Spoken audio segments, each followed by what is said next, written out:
Sago. Kahedio, Yungets, and Yungahaga, Waganyakta, Yayak, Nyamanjagi. My name is Gahedio, from the Mohawk Nation, from the Turtle Clan, from Six Nations of the Grand River.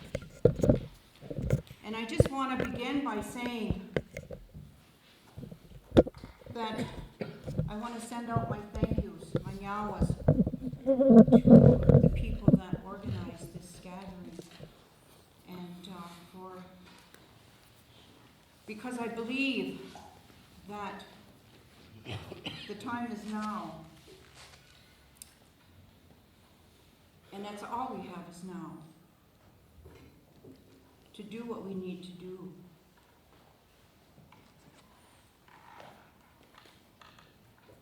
I came through the waters of Gutchie Junie Thomas.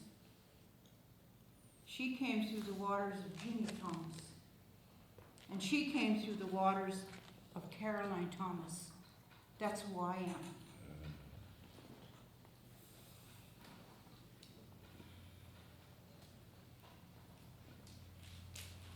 I've sat at the knee of many dudas, as we call them. We don't say elders, we say dudas. In Mohawk, the Mohawk language, there's no sex to that. It's either a grandma or a grandpa. And I've sat at the knee of those dudas all my life. And I can say that there isn't one thing that they talked about that I can doubt. Not one. I can't dispute one thing that they talked about. And their behavior. They were miraculous people. They were scientists. They were midwives. They were medicine people. They were meteorologists. They were everything. They knew everything, these people. And that's what touched me. They taught me to be a wanderer, and they taught me to be a wonderer. And I'm glad they taught me that, because I love to travel, and I love to find out things. I grew up back home in a big family of 10 children, 8 girls and 2 boys, and my mother raised 40 other children, some biological, some just community people that needed to be cared for. I grew up with this Mohawk woman and this Cayuga father. And this Mohawk woman, she never cut her hair her whole life. She never smoked or drank her whole life. All she did was care for her people in our community. Never went anywhere, but everybody knew her. And so I had a good role model growing up. And my parents, plus with these dudas. But I remember sitting at the knee of these dudas and thinking, I want to be just like them. How can I be just like them?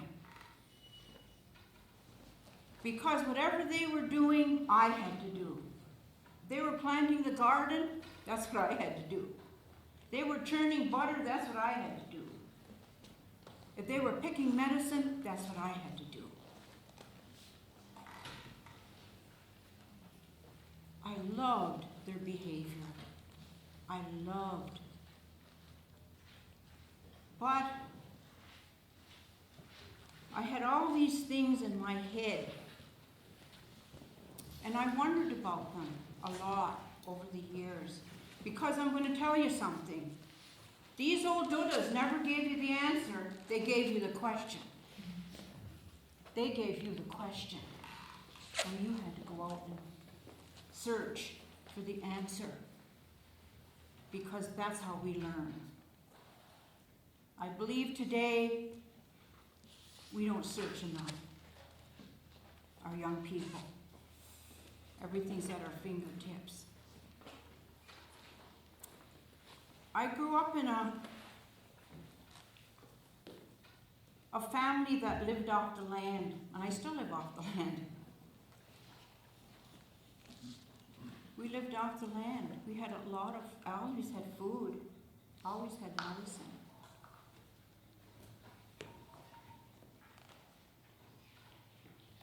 And then there came a time when I went to elementary school. That was 7. Nobody started school, and I was growing up until 7. Now we got kindergarten, pre-kindergarten, and whatever. And we were 7, and I went to a one-room school with 8 grades. And as I went through school, I discovered that this institution was different than the way I grew up in many ways. First of all, it was the same, and yet it was different. I think that the one-room school was the closest to the longhouse that we can get. We could have gotten at that time. It was like one big family. But also I wondered, why am I learning what I'm learning? Why did I have to learn all of the kings of England? I didn't even know where England was. And how many wives they beheaded. I couldn't relate to that because I didn't even know where England was. And so I wondered, why am I learning all this stuff? But anyway, I think I kind of lucked out a little bit because I had a teacher, elementary school teacher, that went against all provincial guidelines. And we spent our elementary years outside. We were always outside, rain or shine. And if we were studying the evolution of the frog, we went and got a pollywog, or a tadpole, I guess they call them. We went and got a pollywog. And we watched the evolution of the frog. We just didn't read it in a book. That was the difference. We only stayed in school maybe twice a year because this man came. His name was Mr. Webster. I didn't like Mr. Webster. When he came, they called him the inspector because we had to stay in school. And I don't know what he was inspecting. But, so that was my elementary years. And they were good. They were good years, very good years, because it was like a family. It was like a big family. We cared for one another. And it was especially good because in a one-room school, when I was in grade 1, I heard all the work up to grade 8. When I was in grade 2, I still heard all the work up to grade 8. So when I got to grade 8, I knew all the work 8 times. It was easy. It was really easy. And I continued to sit with the old people. Because when I was growing up at Grand River, I still lived there, nobody ever locked their doors. It was unheard of for anybody to lock their doors. Now they got 10 deadbolts on their doors. You know. And I used to laugh at the old people because they said, I'm not locking my door, I don't care.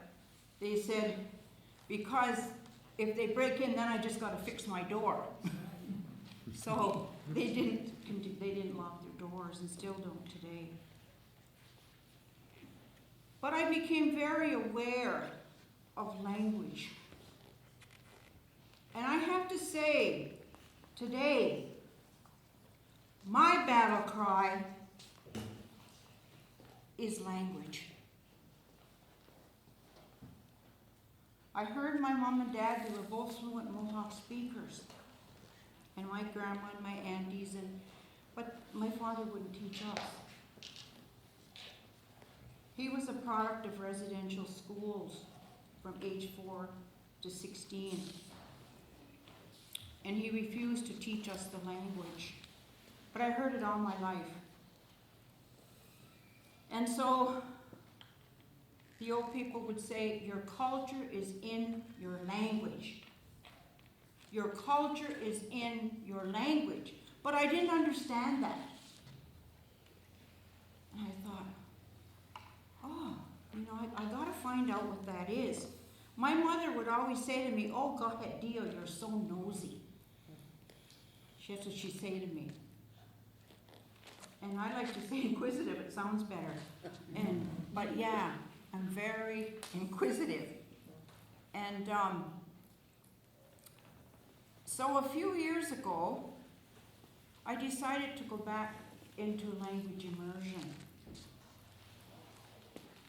And so I went to Tom Porter's, maybe some of you know Tom Porter, back to our homelands in Upper New York State where we came from, the region, our homelands. And I began to take the Mohawk language, which I'd heard all my life. So the first class, I've been going 10 years now, and summers. And the very first class, we were mostly old students. And they said, our teacher was from Akwesasne. And she said, does anybody in this class know just one Mohawk word? Just one, if you just know one Mohawk word. So I said, oh, I do. I had to be a good student and say, I do. And she said, will you say it? I said, yeah, I'll say it.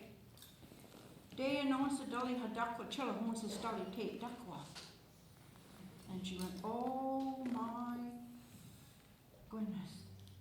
I haven't heard that word in 60 years. Would you say it again? She said. I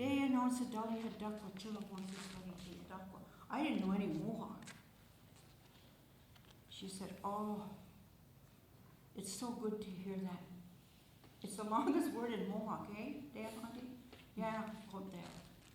And what it means is, will you polish the stove? Will you make the stove shiny? Because when I was growing up, I grew up with a wood stove. And that was our survival. It cooked our food. It warmed our water to wash. It was our survival. And our women took great pride in their stove. This beautiful, shiny stove. And I never forgot that word. But as I continued to learn the language, the Dudas are right. Our culture is in the language. Absolutely.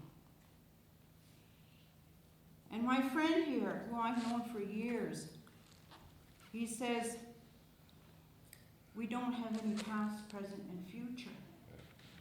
Well, he's right. Only there's a little bit more to it. We don't have any past, present, and future.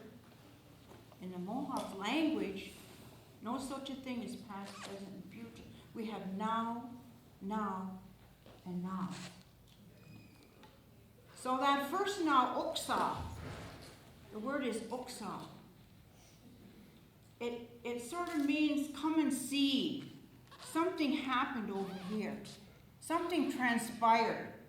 Come and see what happened.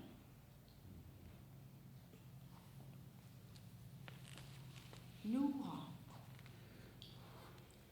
Now. Right now, we're all together here in this moment. But what I'm talking about and what we have been talking about for 2 days now is Oksa. We've moved that knowledge forward to now. And if we don't talk about it now, there will not be any Umu. That's how culturally critical it is right now. We are in a cultural crisis right now, especially for our beautiful young people. And I remember when the old people would say, see that young man over there? He's so poor. I didn't know what that meant. See this young woman here? Oh, she's so poor. And I thought, what is it? What, don't they have anything? What do they mean? Well, what I learned was this young man here, he never listened. He refused to listen. And now he don't know how to kill a deer. He don't know how to skin a deer. How can he have a family? He's so poor. This young woman, she wouldn't listen. Now she don't know how to plant a garden. She don't know how to save her seeds. She don't know how to harvest. How can she keep a family? When I understood that, I realized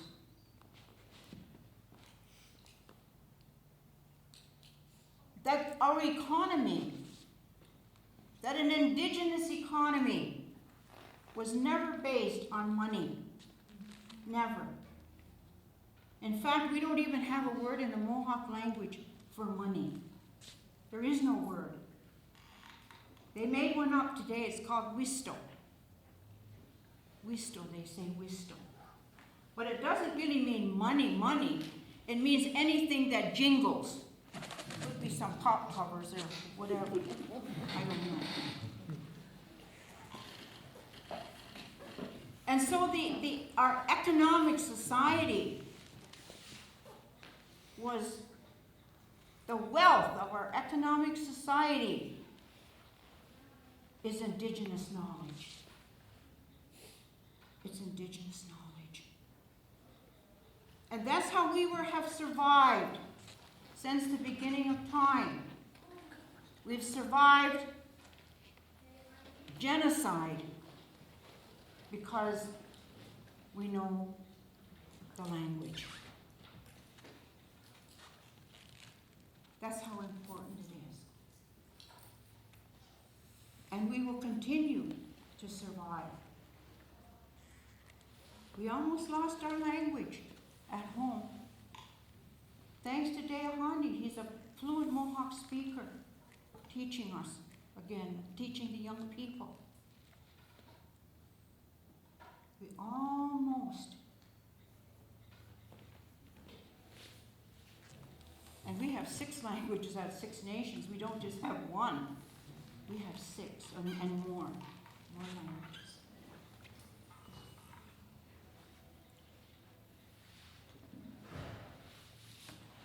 I'm mesmerized by the language today.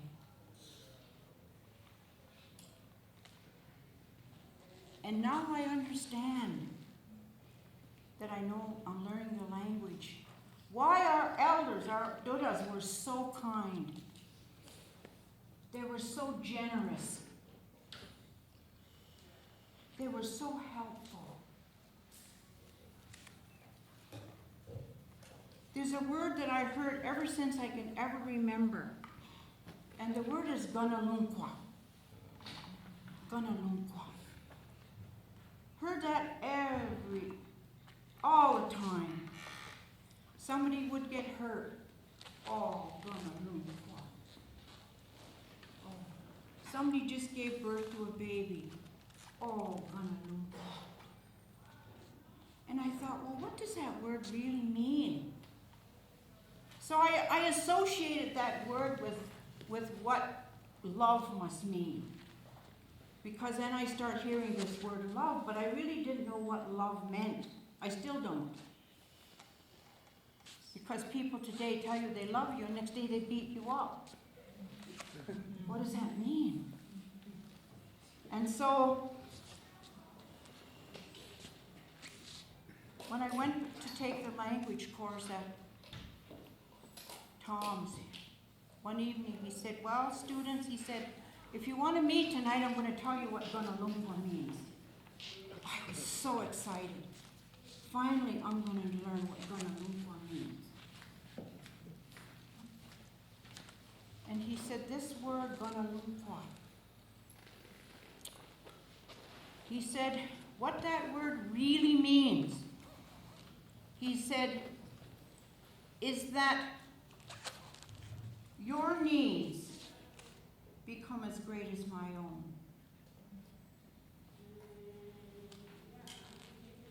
To me, when I heard the meaning of Gunalumpa, I thought, that's what love must mean. Only it's deeper than that. When my needs and our needs become as great to each other, that's what Gunalumpa is.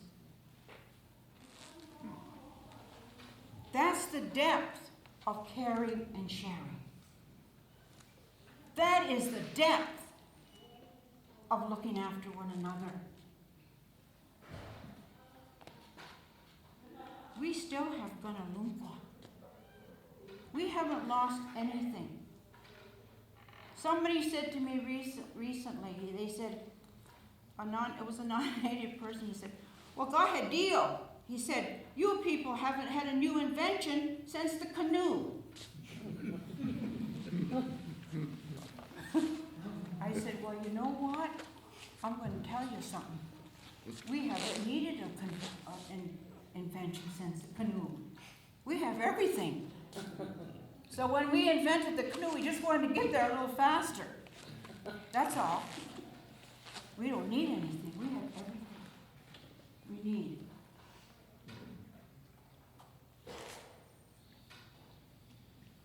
I believe that the worst thing that happened in our history, in Canadian history, is the revolution, Industrial Revolution.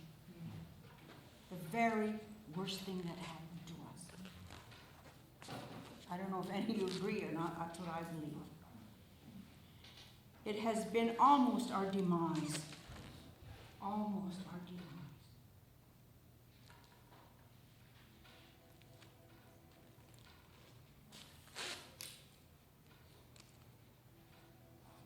A short time, way back in the 70s, end of the 60s and 70s,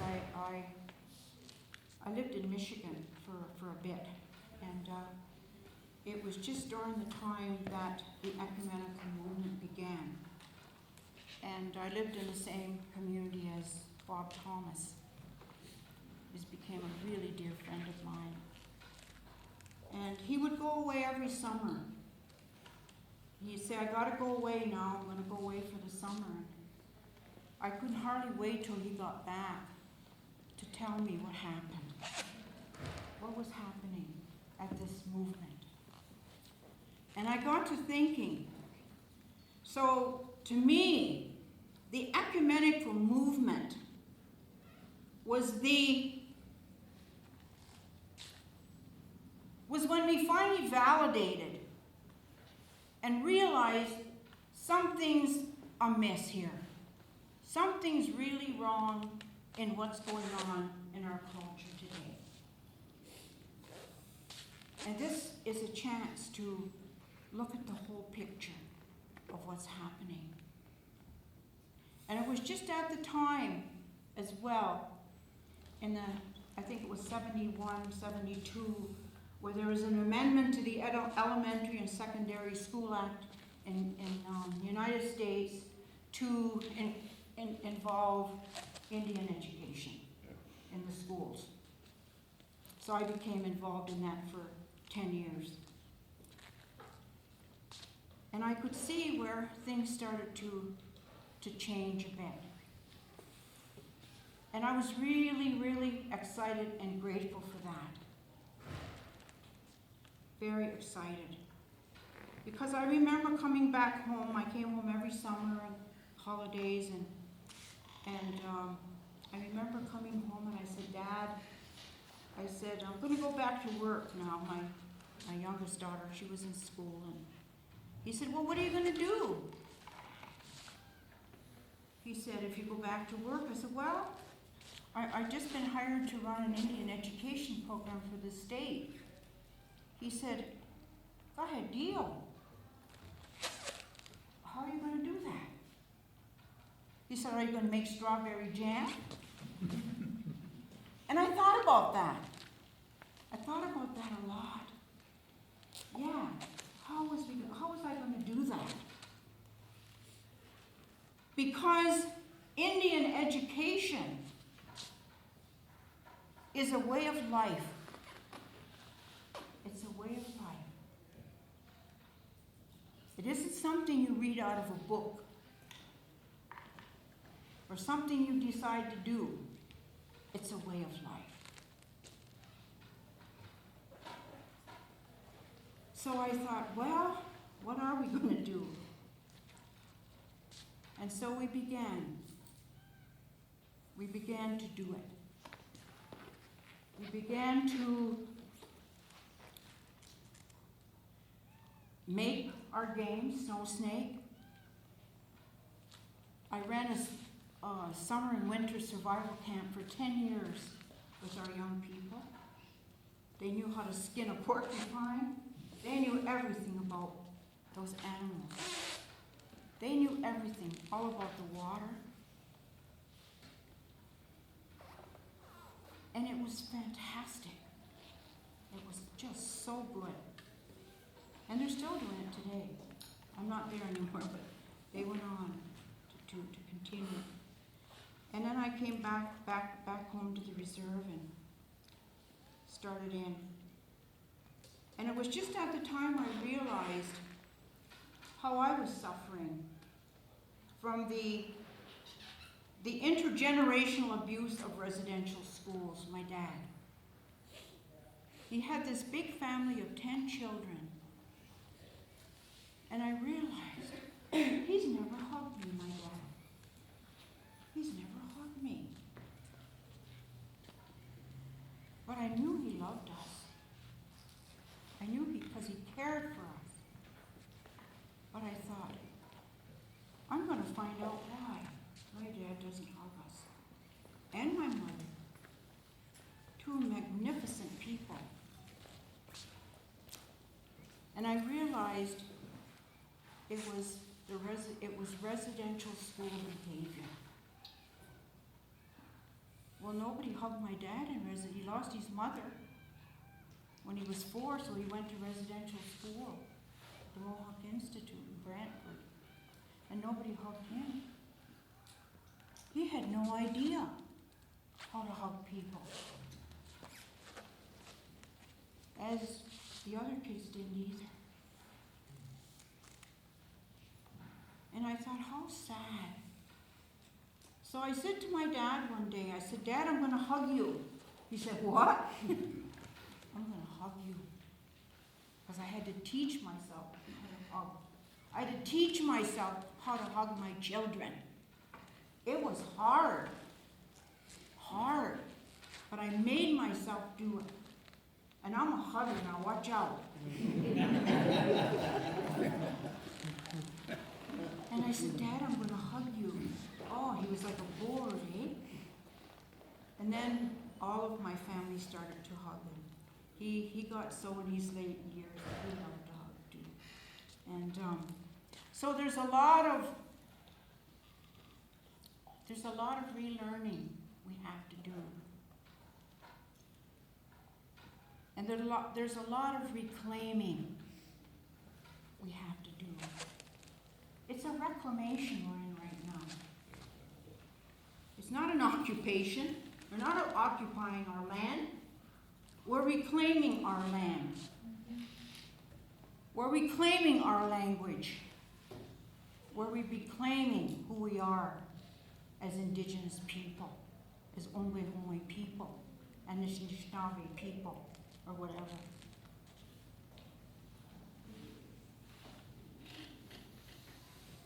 I was one of the ones, I'm sure all of you people here heard of Caledonia. Well, I was one of the ones that went into Caledonia. No, I'm not an activist, I'm an actionist.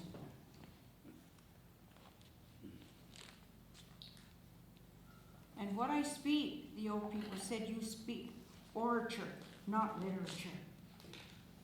You speak orature. And they're right. I was in Caledonia for 3 months. And it was really good. It was mostly women. It was mostly women. There's only 15 of us that went in. We were mostly women.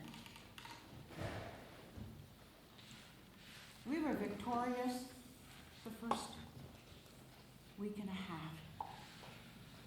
We were victorious.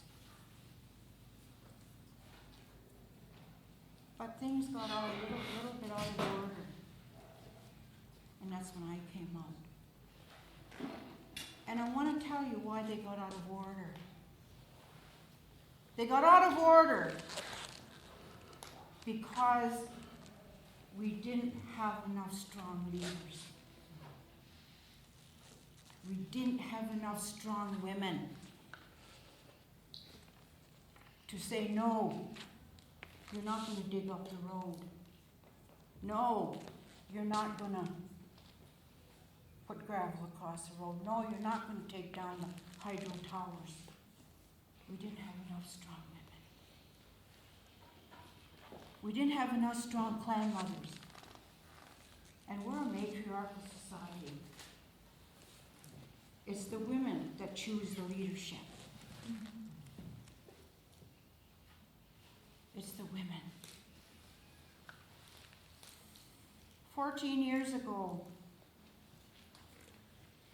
I decided to begin to work with our women who are survivors of residential school. So I ran a project for 10 years called Adawadi. And Adawadi means in Mohawk, let us speak or share our voice. Because the women had lost their voice. They lost their voice. They couldn't speak. And I remember our first circle. I said, bring your drums, bring your rattles, we're going to have a singing circle. So we came together in our circle, and we had one of our local women who's a very good singer, and when they went to sing, no sound came out of their mouth. They never had a voice. I thought, oh my gosh, what are we going to do? And so we had a crying circle that night. We had a wonderful crying circle because crying is healing as well. We had a crying circle. And from that time on, they began. In the Mohawk language, we have no word for prayer. That's a Western word. We have no word for prayer. So I said to the Dudas, well, what's our word then? What do we say? And they said, our word is Falana. And what that means is, let us put down our voice. Put down your voice. That's what that means. When I was growing up in the Longhouse, still in the Longhouse, all of the old people sang the Thanksgiving address. They sang it. It was beautiful. I only know 2 people today that can still sing the opening. So the vibration of sound in this whole universe is our prayer. It's our song. Lay down your song and put down your song. And that's what the old people said. They said, when you come into this life, they said, you come in carrying a medicine bundle. And it's up to you throughout your lifetime to fill your bundle. I never understood what that meant. I have no idea what they were talking about, because we never questioned our old people, we just listened. They said, it's up to you what you're going to put in your bundle. All I'm going to tell you is be sure when you open it, it better be full. Or you can't help yourself, or you can't help anybody else. And I thought, wow, what is it that I have to do? Where do I go? To Walmart or Kmart? Where do I go for this stuff they're talking about? And all they would tell me is, it'll come when you're ready. It's going to come. It'll come. And it has. It has. I got a big bundle. Yeah. And they said it's easy. It's so easy, Gahedio, they said. It's so simple. And you know, I wondered for years, I'm going to get back to this bundle in a minute, but I wondered for years how, as Longhouse people, we're Longhouse people, we lived in a long house. Maybe now these archaeologists are finding remnants of a longhouse. It's 300 feet long. And they figured there must be 30 families that lived in this longhouse. And I thought, wow, 2 families can't hardly live together. Today, what was the key to good relationships? How did we do it? And the old people said, oh, it's so simple, Gahedio. It's only 3 words. It's so simple. I thought, what is it? What are these 3 things? They said, okay, I'm going to tell you. The women knew how to look after the men. The men knew how to look after the women. And the women and men knew how to look after the children. For the men, it's called roles and responsibilities. And for the women, it's called roles and relationships. That's 2 different things. Roles and relationships. Because we are the life givers of this universe. And so we constantly form relationships with everything in this universe that sustains life. And I thought, that is simple. That's really simple. If we know our role and responsibility, or our role in relationship, there's no need to have any consension. There is no need. But today, we're not upholding our roles in our relationships because we don't know. Somebody mentioned earlier about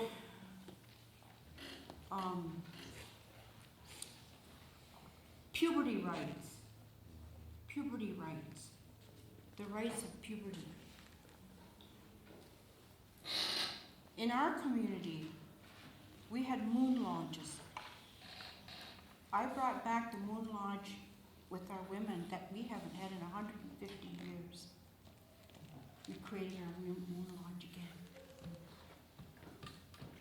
And in our culture, the Haudenosaunee people, we have only 4 stages of growth and development. 4 stages. And they're so simple. They're so simple. Stages.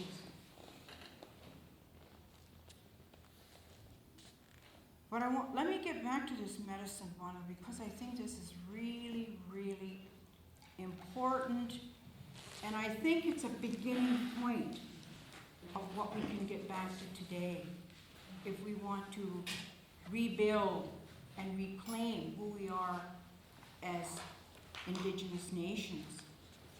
The old people said it's so simple. They said you put 4 things in there. You put 4 songs in your bundle. You learn 4 songs.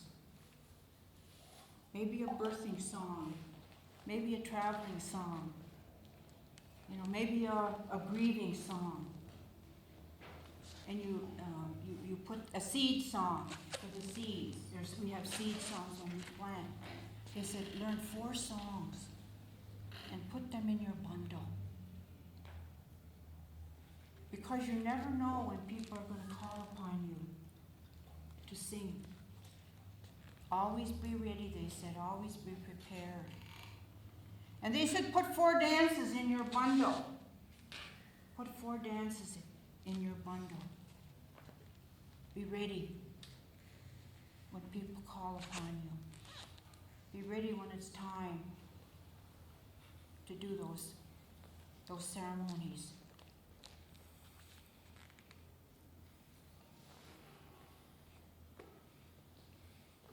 And they said put in there 4 words.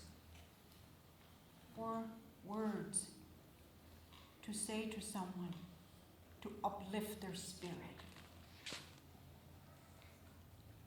And they said use soft words. Always use smooth words. They said because sharp ones will hurt you. Use smooth words to people. Put those in your bundle. And it's true. We never know when we're going to need to help somebody.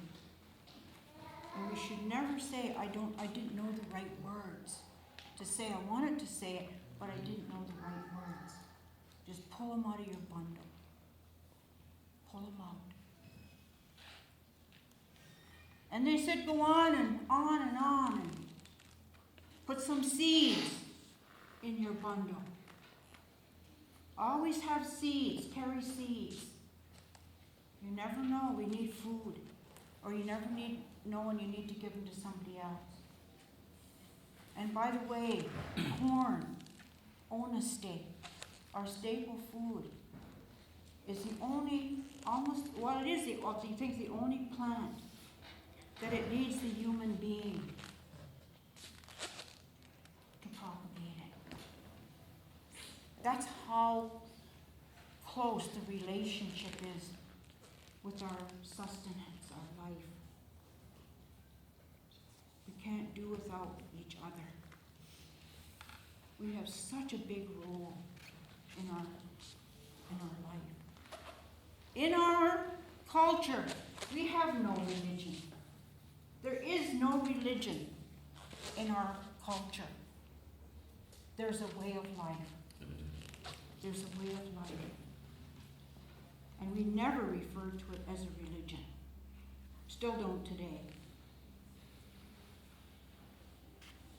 It's quite amazing, this gathering. I don't know whether it was planned this way, but it's the full moon. It's the full moon. You know, the energy of the women right now. That's beautiful. Nyawa for that, for making that happen. And so I just want to say a couple of other things. the relearning the language has changed my whole worldview. It's changed my whole way of thinking, my whole thought process, my whole way of behaving. And Dale Handy talked about wajale, the word wajale. It means fire. Fire. Wajale. But gawajale means family. Isn't that amazing? It's family. We're a family. We're families of fire. Yeah. So I started out saying my battle cry is language. It's language. And I believe with all my heart and all my soul that that's what's going to bring us back, is our language. And I've heard so much, I guess Cree, spoken here as a Cree, or yeah, that's beautiful to hear that language. It just touches the whole depth of my being to hear people speak the language. So beautiful and powerful. And so I don't think that we can waste any time.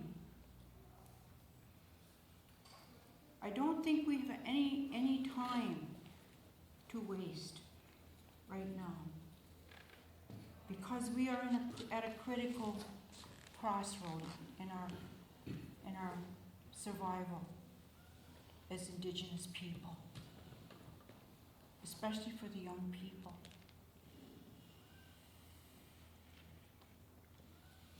And so,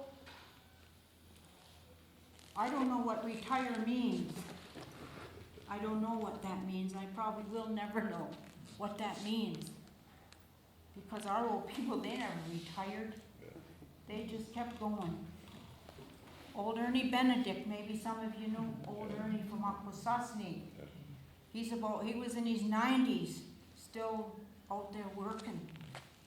We were at Trent University at the Elders gathering, and I said, "Oh, gee, Doda, are you going to slow down a little bit?" I said, "Oh," he looked me right in the eye, and he said, "Go ahead, deal." He said, "What you do?" He said, "You just drive till your tires wear out. You don't retire." So I thought, oh, he told me off. You just drive till your tires wear out. And I think I got a little bit of tread left yet. I can keep it going a little while longer. But that's the way it's always been for our people. We have a beautiful way of life. We have a simple way of life. And that's what our young people need to know. And they will know. They will know. We just can't stop. We just can't give up. And so this gathering, as I say, is historical. It's a historical gathering because it's supporting the ongoing culture of our people.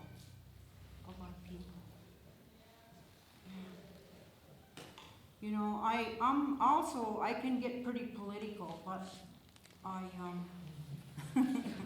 you know, you got to know both sides when you're doing this kind of work. And I always think, you know, we talk about Canada, Canada. We used to say Canada. They changed it to Canada. But Canada is really not a country. Canada's a colony. It's a colony.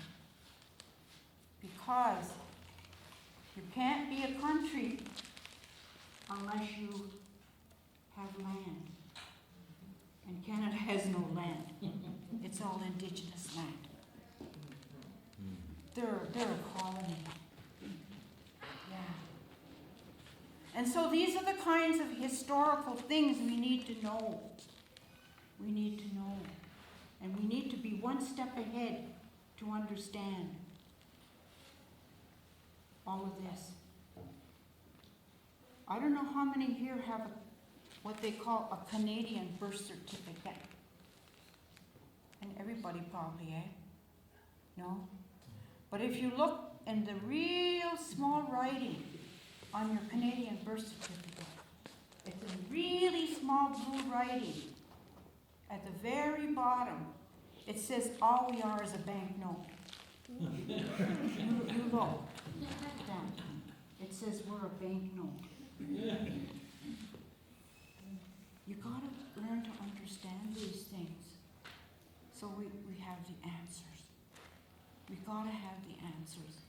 And that's what the Dodas taught me. They taught me to have the answers. They taught me to know both sides of things. Yeah.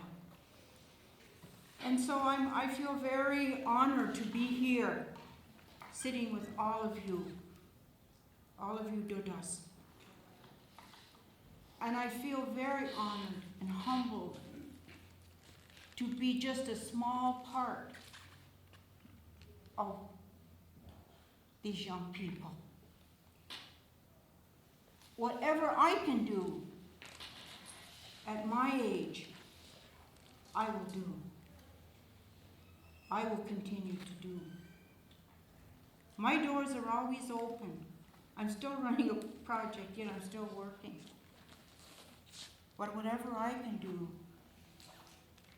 my doors are always open. Call if you need some help. I'll do whatever I can do to assist. And I just want to say, I just want to leave you with one message. And this was a message that's been given to me many times by some of my teachers.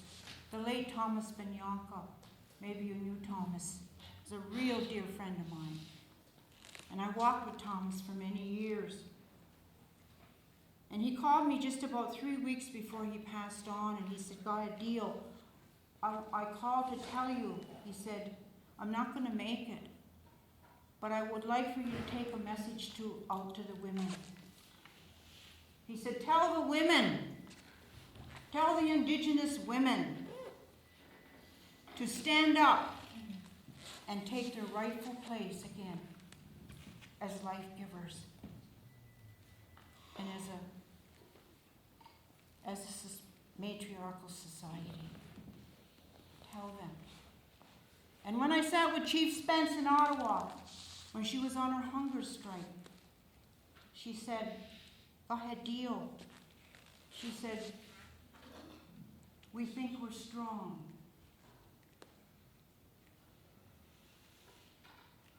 No, she said, I think we're tough, but we're not strong. We must be strong. We must learn to be strong again. And we have everything that it takes to regain that spiritual strength that we've had since the beginning of time. Since that sky woman fell from the sky in our creation story,